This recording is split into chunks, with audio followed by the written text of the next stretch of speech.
Dominique Amirault, bonsoir. Vous êtes le grand témoin 2017 de la Fédération européenne des écoles. Vous avez assisté à notre assemblée générale aujourd'hui. Est-ce que vous pouvez nous expliquer l'objet de votre présence et les grandes thématiques de la conférence que vous avez donnée?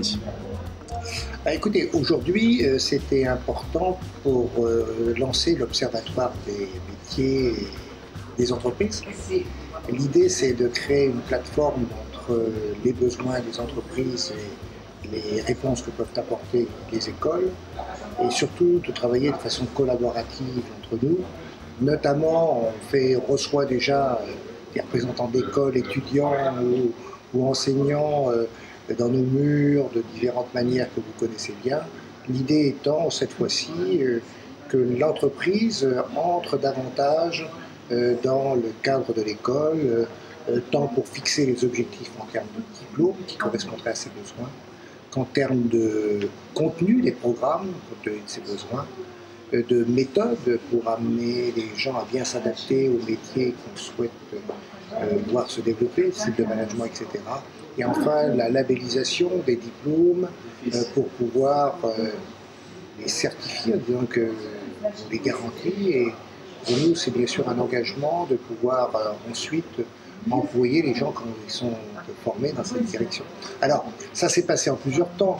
Premier temps, j'ai expliqué ce qu'était la FEF, la Fédération des entrepreneurs et entreprises de France. C'est une fédération, un mouvement d'entrepreneurs très tourné sur le client. En ce qui concerne l'école, son client, c'est l'entreprise. Donc, on est dans le même type de relation.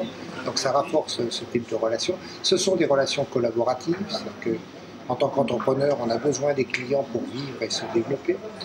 Ce sont des relations donc collaboratives, comme vous disiez, mais aussi des relations très de nature contractuelle, plus que législative, pour éviter qu'on soit à nouveau étouffé par toutes ces réglementations qui nous empêchent d'entreprendre.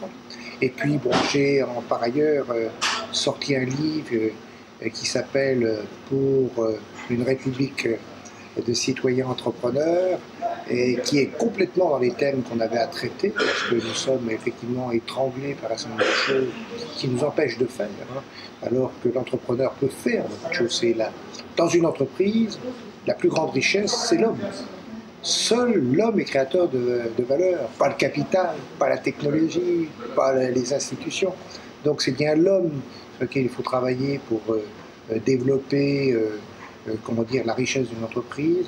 Et c'est bien là-dessus que l'école peut nous donner son appui pour pouvoir avoir des gens qui soient adaptés dans leur employabilité, dans leur flexibilité, dans leur capacité à apporter leur contribution pour l'atteinte de nos objectifs.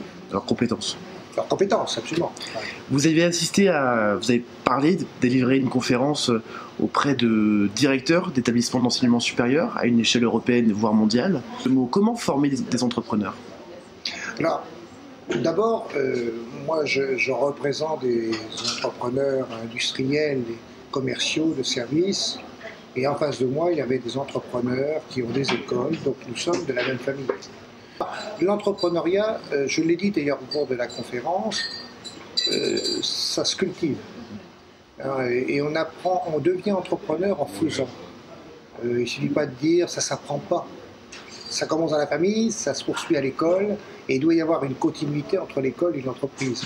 Donc c'est en faisant qu'on devient entrepreneur, c'est en forgeant qu'on devient forgeron, c'est en jouant dans une équipe de foot qu'on devient bon footballeur, c'est pareil, il faut faire. Ceci dit, on a besoin aussi des écoles pour pouvoir former nos gens à des méthodes, d'abord à un contenu, mais aussi à certaines méthodes. Il y a des méthodes de travail en projet, en groupe projet, de façon transversale, de façon décloisonnée. Il y a des méthodes qui consistent à monter des projets, éventuellement en partenariat avec des entreprises sur des sujets particuliers. Il y a toutes sortes de choses. C'est des méthodes pédagogiques que souvent les écoles savent mieux enseigner que nous. Mais ça ne s'apprend pas, ça se fait. Mais en même temps, il faut apprendre pour mieux faire.